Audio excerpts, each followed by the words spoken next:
ಹಾಂ okay. Sir ಅದೇ ಏನೇನಾಯಿತು ಅಂತ. ನಿನ್ನೆ ತಡರಾತ್ರಿವರೆಗೂ ಏನು ಆದಿತ್ಯ ರಾಜ್ ಕ್ಯಾಪಿಟಲ್ಸ್ ಕಂಪ್ನಿ ಮೇಲೆ ನಾವೇನು ಕಾರ್ಯಾಚರಣೆಯನ್ನು ಮಾಡಿದ್ವಿ. ಸೊ ಇವತ್ತು ಒಂದು ರಿಪೋರ್ಟನ್ನು ನಾನು ಮಾನ್ಯ ಜಿಲ್ಲಾಧಿಕಾರಿಗಳ ಮುಖಾಂತರ ಸರ್ಕಾರಕ್ಕೆ ವರದಿಯನ್ನು ನೀಡಿದ್ದೀವಿ. ಸೊ ಇದರಲ್ಲಿ ಸ್ವಲ್ಪ ಮೇಲ್ನೋಟಕ್ಕೆ ನಮಗೆ RBI ಮತ್ತು ಸೆಬಿ ಗೈಡ್ಲೈನ್ಸ್ನ ವೈಲೇಷನ್ಗಳು ಕಂಡು ಬಂದಿದ್ದಾವೆ. ಸೊ ಸಾಕಷ್ಟು ಜನ ಇನ್ವೆಸ್ಟರ್ ಕಡೆಯಿಂದ 5% ಇದರ ಮೇಲೆ ಸ್ವಲ್ಪ ಕೆಲವೊಂದಿಷ್ಟು ಸ್ಕೀಮ್ಗಳಿದೆ, ಒಂದು 5-6 ಡಿಫ್ರೆಂಟ್ ಟೈಪ್ ಆಫ್ ಸ್ಕೀಮ್ಸ್ ಇದ್ದಾವೆ. ಆ ಸ್ಕೀಮ್ಸ್ ಪ್ರಕಾರವಾಗಿ ಅವರು ಮಾರ್ಕೆಟಿಂಗ್ ಎಲ್ಲ ಮಾಡ್ಕೊಂಡಿದ್ದಾರೆ. ಸೊ ಇದು ಸ್ವಲ್ಪ KPID ಮತ್ತು ಬರ್ಡ್ಸ್ ಕಾಯ್ದೆ ಒಳಗೆ ಬರೋದರಿಂದ ಸೊ ಆ ರಿಪೋರ್ಟ್ ಮೇಲೆ ನಾವು ಈಗ ಸದ್ಯಕ್ಕೆ ರಿಪೋರ್ಟನ್ನು ಮಾನ್ಯ ಸರ್ಕಾರಕ್ಕೆ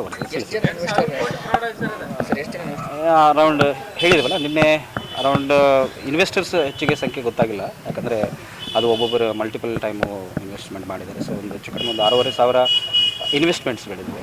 ಜನ ಇರ್ಬೋದು, ಒಂದು 3,000 4,000 to 5,000ವರೆಗೂ ಇರ್ಬೋದು. ಬಟ್ ಅದು ಮಲ್ಟಿಪಲ್ ಇರೋದರಿಂದ ಎಕ್ಸಾಕ್ಟಾಗಿ ನಂಬರ್ ಗೊತ್ತಾಗಿಲ್ಲ. ಅವರು ಇಲ್ಲ ಸೀಸ್ ಅಂದರೆ ಈಗ ಸದ್ಯಕ್ಕೆ ಲಾಕ್ ಮಾಡಿದ್ದೀವಿ.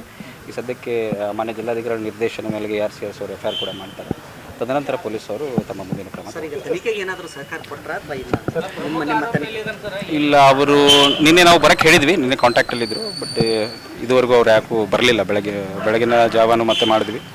ಸೊ ಹಾಗಾಗಿ ಸ್ವಲ್ಪ ತನಿಖೆಗೆ ಸಹಕಾರ ಅವರಷ್ಟು ನೀಡಿಲ್ಲ. ಬಟ್ ನಮ್ಮಲ್ಲಿಗೆ ಏನು ಅವಶ್ಯಕತೆ ಇತ್ತು, ಏನು ಸಿಕ್ಕಿದೆ, ನಮ್ಮ IT ಟೀಮಿಂದ ಏನು ನಾವು ರಿಕವರಿ ಮಾಡ್ಕೊಳ್ಳೋದಿತ್ತು ಅಷ್ಟನ್ನು ಮಾಡಿಕೊಂಡು ತನಿಖೆಯನ್ನು ರಿಪೋರ್ಟನ್ನು ನಾವು ಈಗಾಗಲೇ ಕೊಟ್ಟಿದ್ದೇವೆ. ಸರ್, ಈಗ ತಮ್ಮಲ್ಲಿ ಸಿಬ್ಬಂದಿಗಳು ಹೇಳಿದ್ರು ಇವಾಗ ಕಣ್ಣೀರು ಹಾಕ್ತಾರೆ, ಏನು ಎಕ್ಸಾಕ್ಟ್ಮೆಂಟ್ ಆಗಿಲ್ಲ ಅಥವಾ ಏನಾದರೂ ತಪ್ಪು ಅವ್ರಿಗೇನು ಭಯ ಇತ್ತಾ, ಅವ್ರಿಗೇನು ಇಲ್ಲ ಎಂಪ್ಲಾಯಿಗಳು ಸ್ವಲ್ಪ ಪ್ಯಾನಿಕ್ ಆಗಿದ್ದಾರೆ ಅಷ್ಟೇ, ಏನಾಗ್ತದೆ ಅನ್ನೋದೊಂದು ಆ ಥರ. ಇದು ಮಾರ್ಕೆಟ್ ಇಂಟೆಲಿಜೆನ್ಸ್. ಇಲ್ಲ, ಮಾಲೀಕರು ಬಂದೇ ಇಲ್ಲ. ಸೊ ಈಗ ನೋಡ್ತೀವಿ ನಾವು ಮಾನ್ಯ ಜಿಲ್ಲಾಧಿಕಾರಿ ನಿರ್ದೇಶನದಂತೆ ಈಗ IRCS ಅವರು ಒಂದು ಈಗ FIR ಲಾಂಚ್ ಮಾಡ್ತಾರೆ. ಅದಾದಮೇಲೆ ಸದ್ಯಕ್ಕೆ ಬ್ಯಾಂಕ್ ಡೀಟೇಲ್ಸ್ ಎಲ್ಲನೂ ಹಾಕಿ ರಿಪೋರ್ಟನ್ನು ಕಳಿಸಿದ್ದೀವಿ ನಾವು. Thank you. ಅಲ್ಲ, ಎಲ್ಲ ಇನ್ಫಾರ್ಮೇಷನ್ ಕಳಿಸಿದ್ದೀನಿ. ನಾಳೆ ಮತ್ತೆ ನಿಮ್ಗೆ ಜಿಲ್ಲಾಧಿಕಾರಿಗಳು ಮತ್ತು CP ಸಾಹೇಬರು ಇನ್ಫಾರ್ಮೇಷನ್ ಕೊಡ್ತಾರೆ ಮತ್ತೆ. Thank you.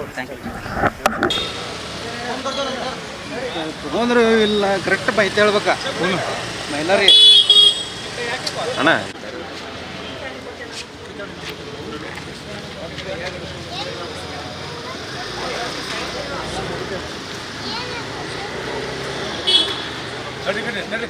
ನಿಮ್ಮನೆ ಹೋಗ್ಬಿಟ್ರೆ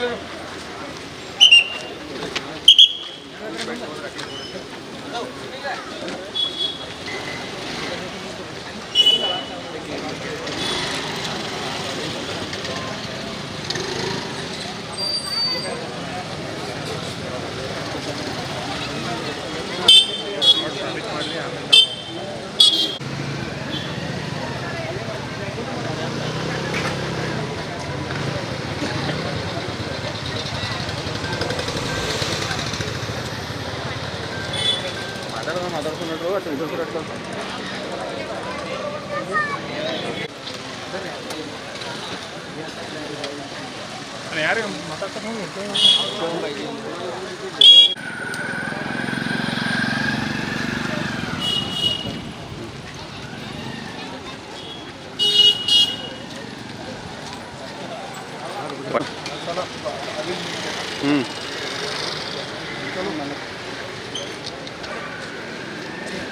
ಇದೇ ಜಸ್ಟ್ ಒಂದು ಬಂದ್ಗುಡ್ಕ ಬೈ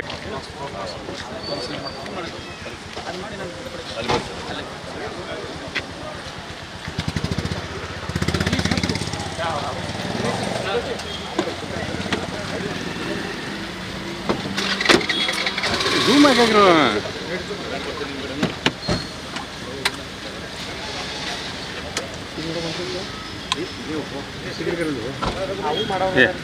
ಅಣ್ಣ ಸರ್, ಇಲ್ಲಿ ಸೀನ್ ಮಾಡಕ್ಕೆ ಅಲ್ಲಿ